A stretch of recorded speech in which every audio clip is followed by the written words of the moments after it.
క్రీస్తునందు ప్రియమైనటువంటి దేవుని సంగమా, ప్రార్థన చేసుకుందాం. ప్రార్థన చేసుకుని దేవుని వాక్యము ధ్యానించుకుందాం.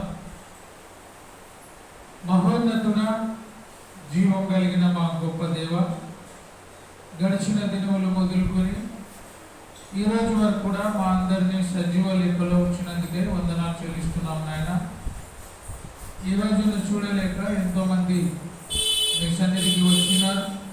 అయితే మమ్మల్ని ప్రేమించి మమ్మల్ని బ్రతికించి మీ సన్నిధిలో గడిపే ధన్యతను ఇచ్చినందుకే మరొకసారి వందనాలు చెల్లిస్తున్నాం.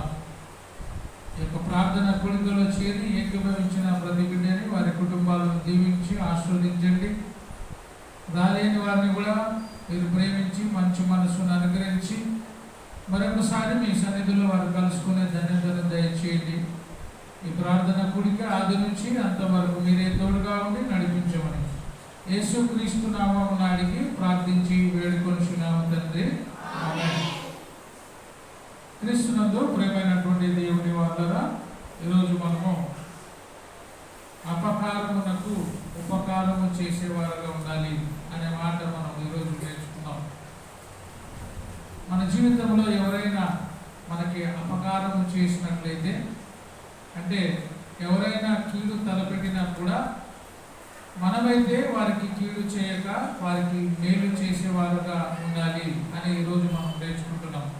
అపకారమునకు ఉపకారము చేసేవారుగా ఉండాలి అని మనం నేర్చుకుంటున్నాం. మొదటి సమయాలు 17వ అధ్యాయము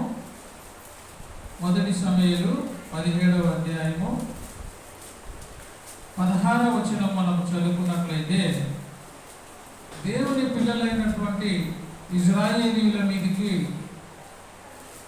శత్రువైనటువంటి ఫిలిష్తీయుడైనటువంటి గొల్యాతు యుద్ధానికి వస్తూ నా మీదకి యుద్ధానికి రండి అని చెప్పి దేవుని పిల్లల మీద సవాలు విసురుతూ ఉన్నప్పుడు, ఆ దేశంలో ఏలేటువంటి రాజు సౌలుతో పాటు ఆ దేశ ప్రజలందరూ కూడా, అక్కడ ఉండే వాళ్ళందరూ కూడా భయముతో వణికిపోతూ ఆ ఫిలిష్తీయునికి భయపడుతూ వస్తూ ఉన్నారు.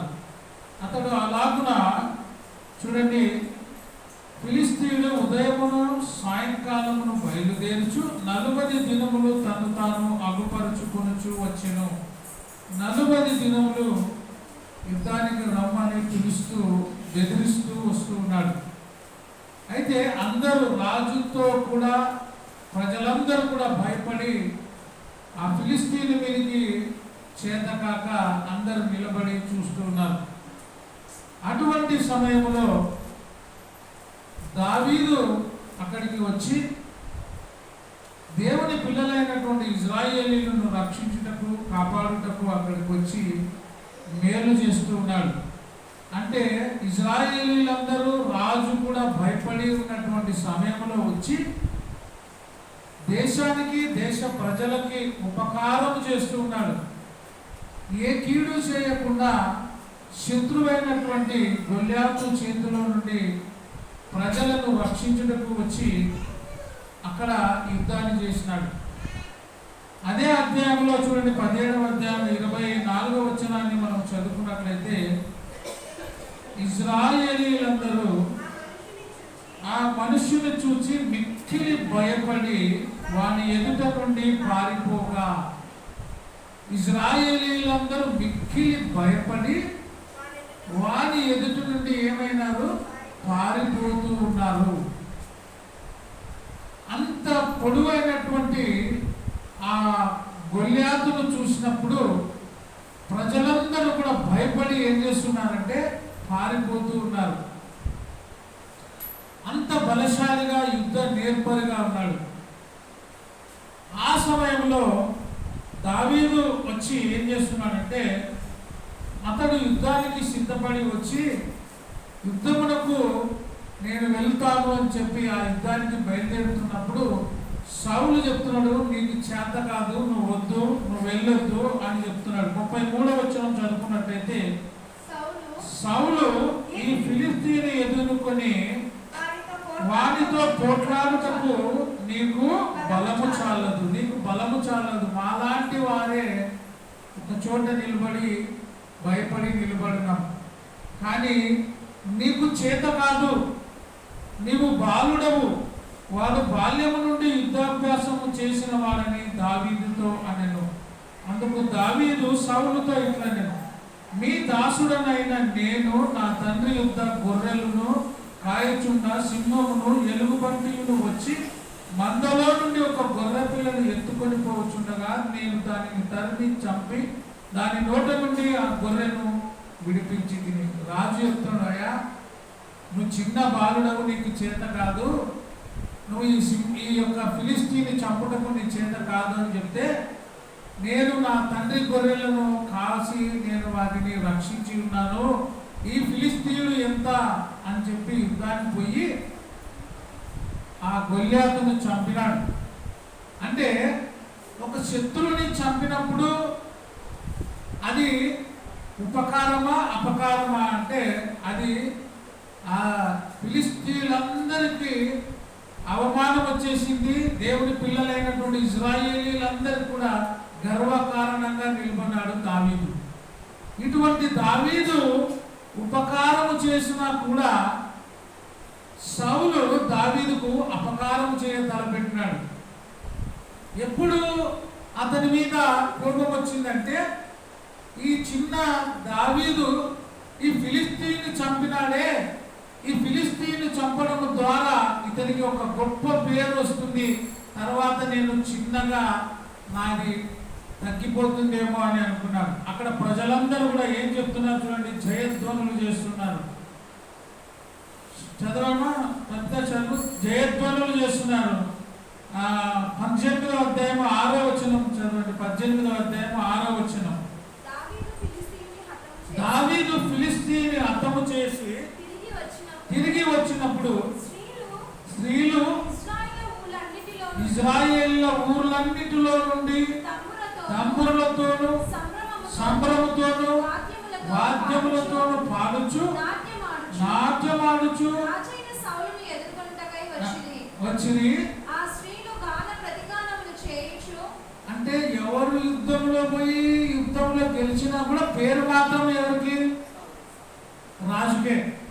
యుద్ధము చేసి యుద్ధంలో గెలిచినది ఎవరు అంటే దావీదు. కానీ పేరు ఎవరికి వస్తుంది? రాజుకు వస్తుంది.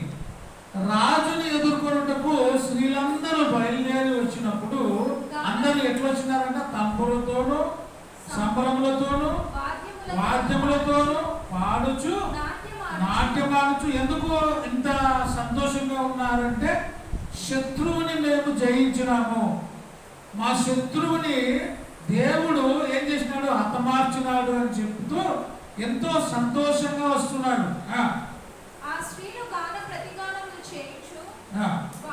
వాయించుచు సౌలు వేల కొలదియు దావీదుకు 10,000 కొలదియు శత్రువులను హతము చేసిరనిది. ఆ మాటలు సౌలుకు బాగా అనిపించలే.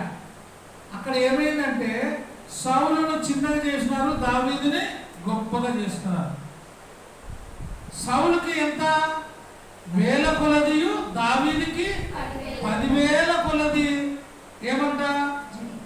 10,000 కొలది అనియు అంటే జేజేలు పలుకుతున్నారు అన్నమాట, ఎక్కువగా పొగుడుతలు చేస్తున్నారు. అప్పుడు ఆ మాట సౌలుకి మంచిగా కనపడలే. రాజుని నన్ను పొగలేది పోయి దావీదును పొగుడుతున్నారే అని చెప్పి దావీదు మీద సౌలుకి మంచి చూపు రాలే.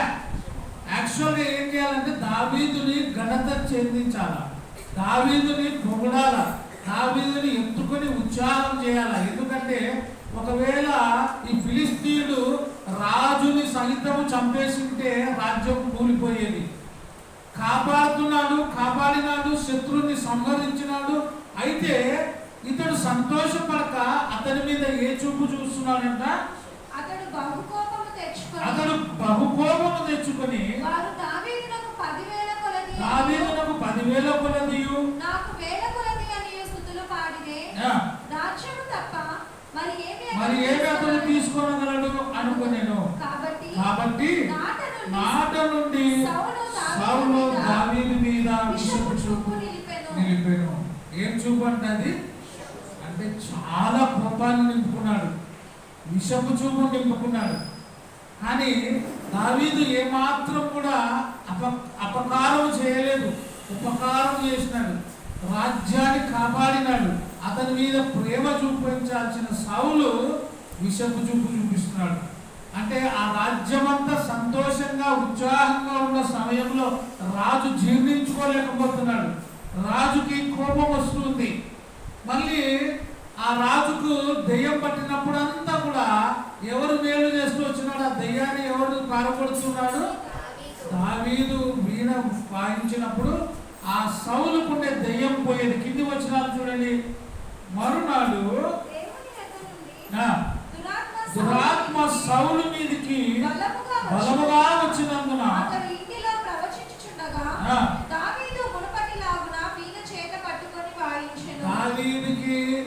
దావీదు సౌలుకు మేలే చేస్తూ వచ్చినాడు కానీ కీడు చేయలే. దెయ్యం పడితే ఎక్కుంటది, చాలా భయంకరమైన స్థితిలో ఉంటాడు. ఈ సౌలు కూడా దెయ్యం పట్టినప్పుడు, దురాత్మ పట్టినప్పుడు దావీదు వీణ వాయించగా చేత పట్టుకొని వాయించెను. ఒకప్పుడు సౌలు చేతిలో ఒక ఈటె ఉండగా దావీదును పొడిచి గోడకు బిగించుదని అనుకొని సౌలు ఆ ఈటెను విసిరాడు. ఎప్పటికీ వీడు నాకు శత్రువే. ఎందుకంటే పాపం మేలు చేస్తూ ఉన్నటువంటి దావీదు మీద సౌలు విషపు చూపు నింపుకున్నాడు. ఈటతో పొడిచి చంపాలని ఈట విసిరినాడు. కానీ దావీదుకు తగలకుండా అది దేవుడు తప్పించినాడు. ఎంత మేలు చేస్తూ వచ్చినప్పటికీ కూడా దావీదు మీద సౌలుకి విషపు చూపు ఉంది. అతడు అపకారము కాకుండా ఏం చేస్తున్నాడు? ఉపకారము చేస్తూ వస్తున్నాడు దావీదు.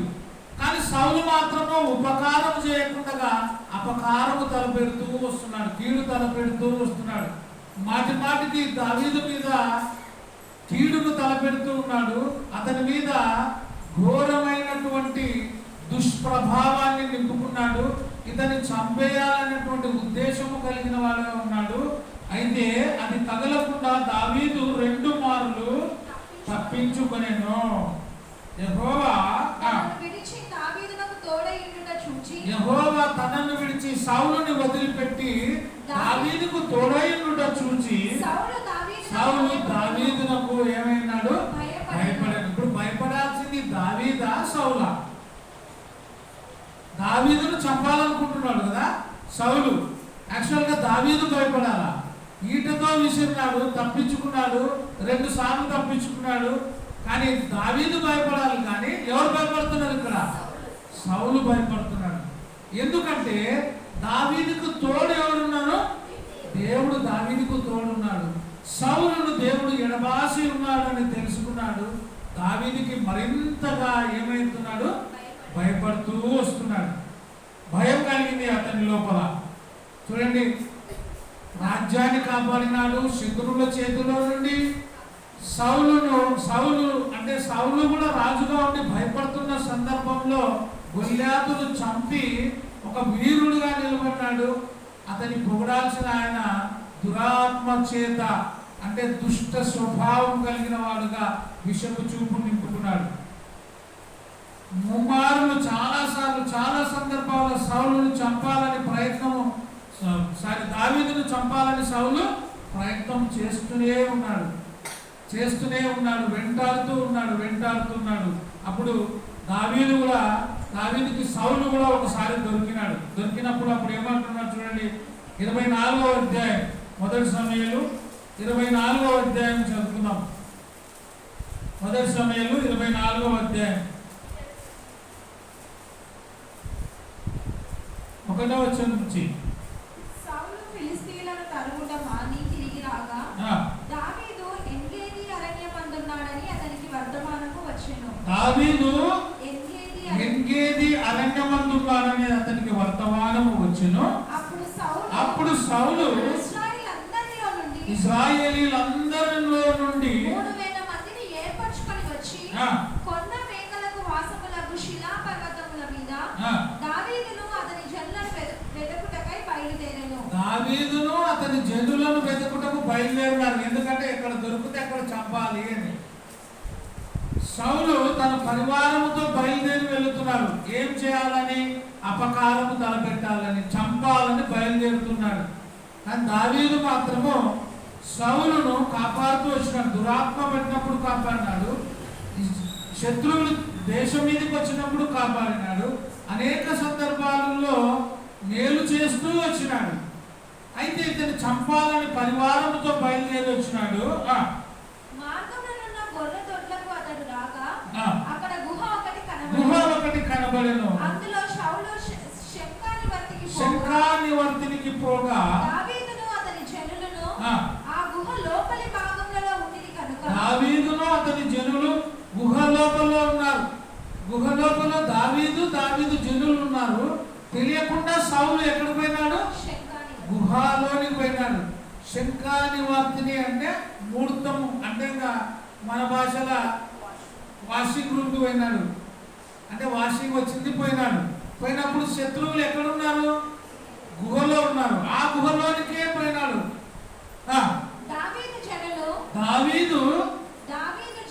దావీదు జనులు అదిగో నీ దృష్టికి ఏది మంచిదో అది నీవు అతనికి చేయునట్లు నీ శత్రువుని నీ చేతికి అప్పగించునని యెహోవా నీతో చెప్పిన దినము వచ్చెనని నీకు చెప్పిన దినం వచ్చింది. ఇదిగో నీ శత్రువు నీకు దొరికినాడు. కానీ సౌలును ఎప్పుడు కూడా శత్రువుగా అనుకోలేదు దావీదు మాత్రం సౌలు ఏమనుకున్నాడు? సౌలు మాత్రం దావీదును శత్రువుగా అనుకున్నాడు. దావీదు మాత్రం సౌలును శత్రువుగా అనుకోలే. సౌలు తరుముతూ ఉంటే దావీదు పారిపోతూ ఉన్నాడు అంతే. కానీ ఇప్పుడు సమయానికి సౌలు దొరికినప్పుడు ఏమన్నాడు? నీ చేతికి దొరుకునని చెప్పిన దినం వచ్చింది అని అతనితో అనగా దావీదు లేచి వచ్చి సౌలునకు తెలియకుండా అతని పై వస్త్రపు చెంగును అంటే అతని పైన ఉండే వస్త్రపు చెంగును కోసేసినాడు. అంటే తెలియకుండానే కోసేసినాడంటే అతని దగ్గరకు వచ్చి చంపగలడు. కానీ చంపకుండా ఏం చేసినాడు? అతని వస్త్రాన్ని కత్తిరించి వెళ్ళిపోయినాడు. సౌలు పై వస్త్రమును తాను కోసెనని దావీదు మనసు నొచ్చుకున్నాడు. చూడండి, వస్త్రము కోసిపోయినా కూడా దావీదుకు ఏమైంది? మనసు నొచ్చుకుంటున్నాడు. అయ్యో, దేవుని చేత అభిషేకించిన వాడి వస్త్రాన్ని నేను కోసి కదా అని బాధపడుతున్నాడు. అతడు మనసు నొచ్చి ఎంత దయాహృదయం గలవాడు కదా దావీదు. ఆయనను తరుముతూ వచ్చినా, చంపాలని ప్రయత్నం చేసినా, ఈట విసిరినా, ఎన్ని అనర్థాలకు గురి చేసినా కూడా అతడు ఏం చేస్తున్నాడు? మళ్ళా అతని మీద జాలి చూపిస్తున్నాడు. మనసు నొచ్చుకొని ఇతడు యెహోవా చేత అభిషేకం నొందిన వాడు కనుక యెహోవా చేత అభిషేక్తుడైన నా ప్రభువు ఏమంటాడు? నా శత్రువు అంటున్నా. నా ప్రభువు శత్రువుని కూడా ప్రేమిస్తున్నాడు.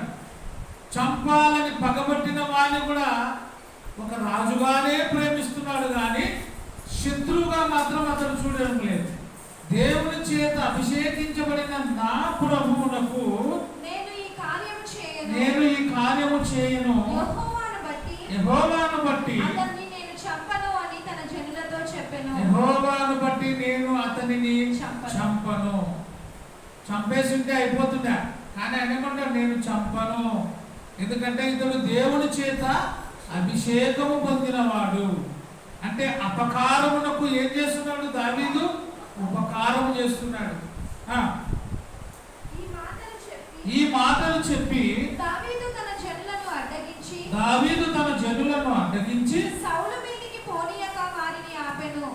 మీదికి పోనీయక వారిని ఆపెను. అంటే ఈయన మాత్రం ఏం చేయకుండా జనులు ఏమంటారు? మంచిగా దొరికినాడు, నువ్వు పక్కకు కావాలంటే మేము చూసుకుంటాం. ఇన్నిసార్లు చంపాలనుకున్నాడు, ఇప్పుడు మాకు మంచి సమయంలో దొరికినాడు, నువ్వు చంపకుంటే కూడా మేము చంపుతాము అని ముందుకు వచ్చింటారు. అందుకే దావీదు ఏమంటాడు? వారిని పోనీయక ఏం చేసినాడు? వారిని ఆపెను. మీరు పోవద్దండి, వద్దు, ఆయనను చంపడం నాకు ఇష్టం లేదు, మీరు కూడా ముందుకు పోవద్దండి అని ఆపుతున్నాడు. ఎంత గొప్ప మనసు చూడండి. మనమైతే ఏం చేస్తాం? నన్ను అన్నిసార్లు చంపాలని చూస్తావా, ఇప్పుడు దొరికినావుగా అని చెప్పి మనమైతే ఏం చేస్తాము? అపకారమునకు ఉపకారం చేయం. మనమైతే కీడే చేస్తాం. దీన్ని బట్టి మనం కూడా ఏం నేర్చుకోవాలంటే, మనం కీడు చేసే వారికి కీడు చేయకుండా మేలు చేయాలి, ప్రార్థన చేయాలి, దేవునికి అప్పగించాలి, దేవునికి మనము అప్పగించాలి. అప్పుడు దావీదు లేచి గుహలో నుండి బయలు వెళ్ళి, నా ఏలినవాడా రాజా, నా ఏలినవాడా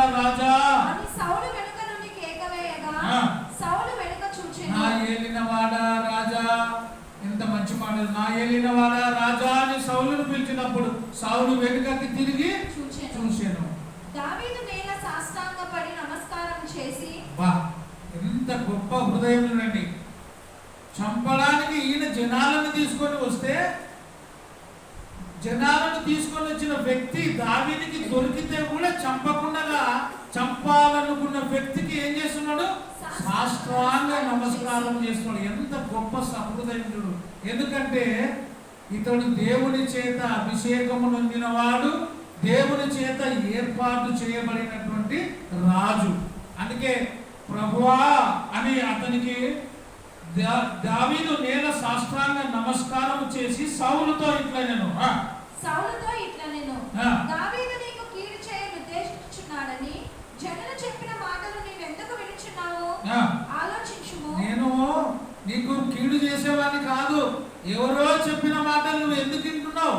బాగా ఆలోచన చేయి. నేను చంపాలనుకుంటే నేను చంపుతా, కానీ చంపకుండా నేను నిన్ను వదిలిపెడుతున్నా అంటే నేను నీకు కీడు చేసే వ్యక్తిని కాదు అని చెప్తున్నాడు. నీవు నాకు కీడు చేయాలని ఎన్నో మార్లు తలపెట్టినావు, కానీ నువ్వు చేసినటువంటి కీడుకు బదులు నేను ఎన్నడూ కూడా నీకు కీడు చేయను. నేను అపకారమునకు ఉపకారము చేసేవాన్నే.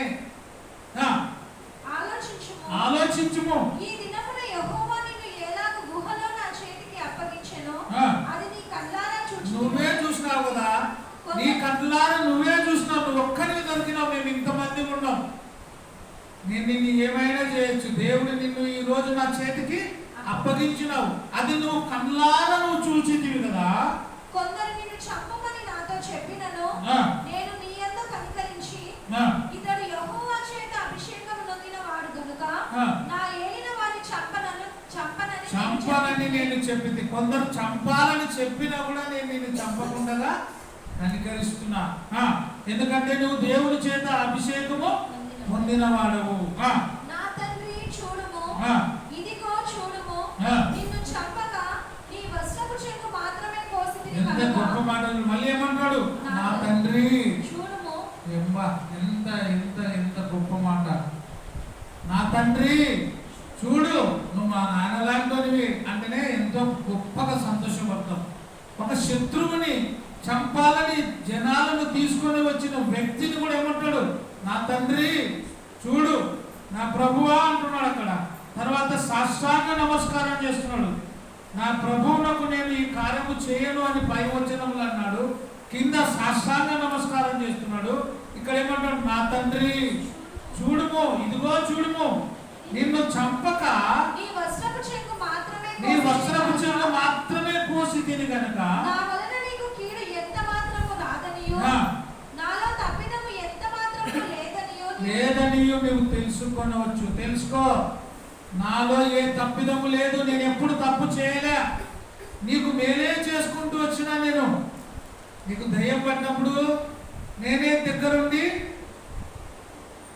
ఏం చేసిన? వాయిద్యములతో పోగొట్టిన, సైన్యమును కాపాడిన, శత్రువుని హతమార్చిన, ఇంత మేలు చేసినా కానీ నీకు నేను కీడు చేయలేదు.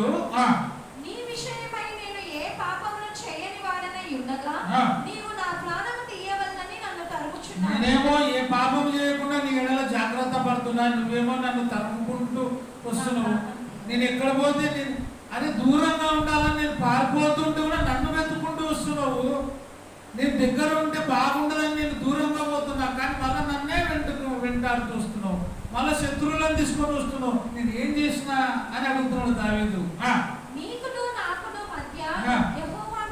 యెహోవా దేవుడే న్యాయము తీర్చును. యెహోవా నా విషయమై పగ తీర్చును, కానీ నేను నిన్ను చంపను. యెహోవా యెహోవా నా విషయమై పగ తీర్చుకున్నా కూడా నేను నిన్ను చంపను. ఒట్టు పెడుతున్నాను, నేను నిన్ను చంపను. పూర్వీకులు సామ్యం చెప్పినట్టు, పూర్వీకులు సామ్యం అంటే సామెత చెప్పినట్టు, దుష్టుల చేతనే దౌష్యము పుట్టును గాని నేను నిన్ను చంపను. ఇశ్రాయేలు రాజు ఎవరిని పట్టుకొని బయలుదేరి వచ్చి ఉన్నాడు, ఏ పాటి వారిని తరుముచున్నాడు. మనమైతే పెద్ద డైలాగ్ కొడతాం కదా, చూసుకో నాకు దొరికినా కూడా నేను నిన్ను చంపకుండా వదిలిపెట్టినా, నేను ఎంత గొప్పనో తెలుసా అంటాం. కానీ మళ్ళీ ఏమంటాడు, నన్ను తరుముతూ వస్తున్నాను, నేను ఎంతటి వాడిని నీకు అంటాడు. చచ్చిన కుక్కను కదా. అబ్బా ఎంత తగ్గింపు, చచ్చిన కుక్కని నన్ను తరుముతున్నావే నువ్వు. నిజంగా దావీదు చచ్చిన కుక్కనా లేకపోతే సింహమా? ఇప్పుడు ప్రాణము చంపకుండా వదిలిపెట్టినోడా చచ్చిన కుక్క లేకపోతే ఈయననా?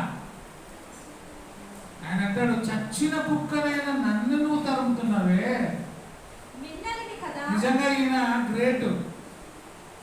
ఆనాడు మందను కాస్తూ ఉన్నప్పుడు మందల్లో నుండి గొర్రెని తీసుకుపోయేటప్పుడు దేని చంపినాడు? ఎలుగుబంటిని, సింహాన్ని చంపినాడు. గ్రేట్ కాదా? శత్రువుడు అయినటువంటి గొల్యాతును చంపినాడు. సౌలు నిలబడి చూస్తున్నాడు, భయపడినాడు.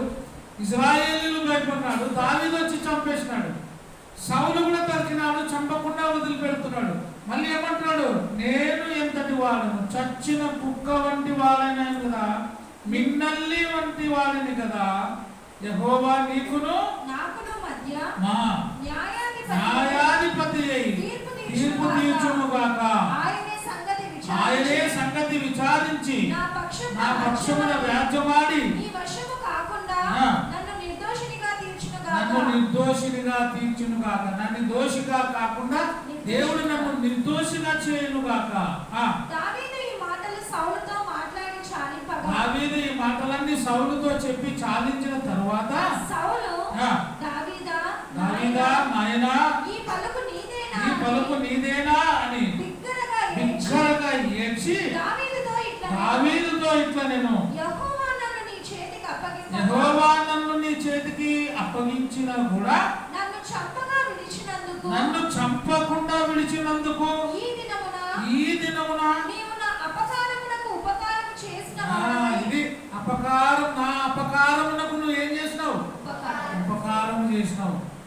అతను కూడా అన్నాడు, దేవుడు నీ చేతిలో నన్ను చిక్కించినా కూడా నీవు నన్ను చంపకుండా, నాకు నువ్వు అపకారము చేయకుండా, నేను చేసిన అపకారములన్నిటికీ ఈరోజు నువ్వు చూపిస్తున్న ఉపకారము చాలా గొప్పది. ఎందుకంటే నా ప్రాణాన్ని నీవు ఇవ్వకుండా నన్ను వదిలిపెట్టినావు.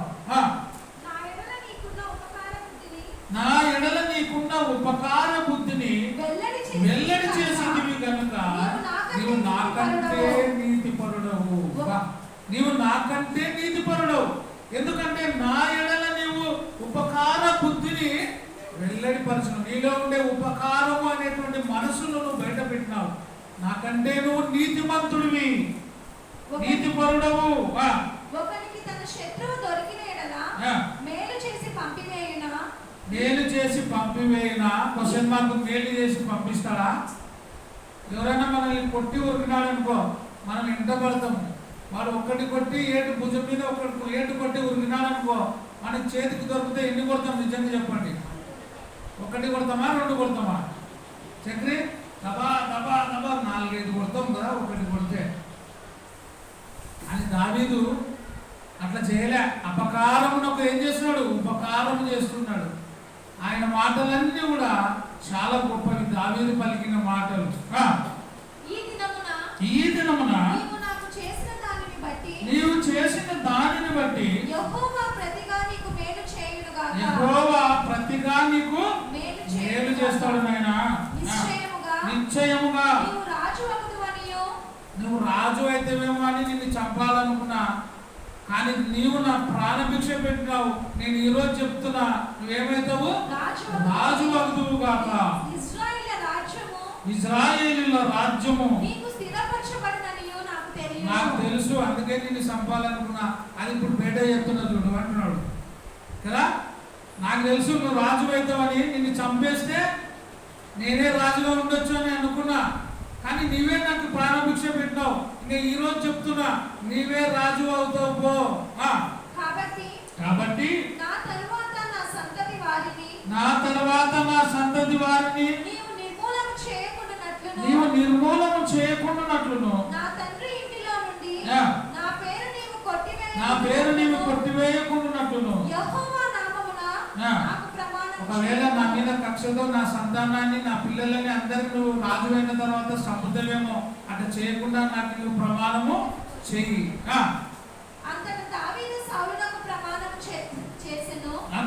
అట్లు దావీదు అంతటా దావీదు సౌలునకు ప్రమాణం చేసెను. అప్పుడు సౌలు ఇంటికి తిరిగి వచ్చెను. అయితే దావీదును అతని జనులను తన కొండ స్థలమునకు వెళ్ళిపోయిరి. చూడండి, అపకారమునకు ఏం చేసినాడు? ఉపకారం చేసినాడు. మరి మనం కూడా అపకారమునకు ఉపకారము చేసేవారుగా ఉంటే దేవుడు మనల్ని దీవిస్తాడు. సౌలు ఏం చెప్తాడు? ఇప్పుడు నువ్వు రాజు అవుతావు ఖచ్చితంగా, ఇది నాకు తెలుసు, నువ్వు దీవించబడతావు, నువ్వు ఆశీర్వదించబడతావు అని చెప్తున్నాడు. కాబట్టి దావీదు ఏ రోజు కూడా అపకారము చేయలేదు, ఉపకారము చేస్తూ వచ్చినాడు. తర్వాత కూడా ఉపకారమే చేసినాడు. కాబట్టి మనం కూడా అపకారమునకు ఉపకారము చేసేవారుగా ఉంటే దేవుడు మనల్ని ఇంకా బహుగా దీవించి ఆశీర్వదించి గొప్ప చేస్తాడని ఈ వాక్య భాగం ద్వారా తెలియజేస్తూ ముగిస్తున్నాను. అందరికీ ప్రభు పేరిట వందనాలు. Thank you.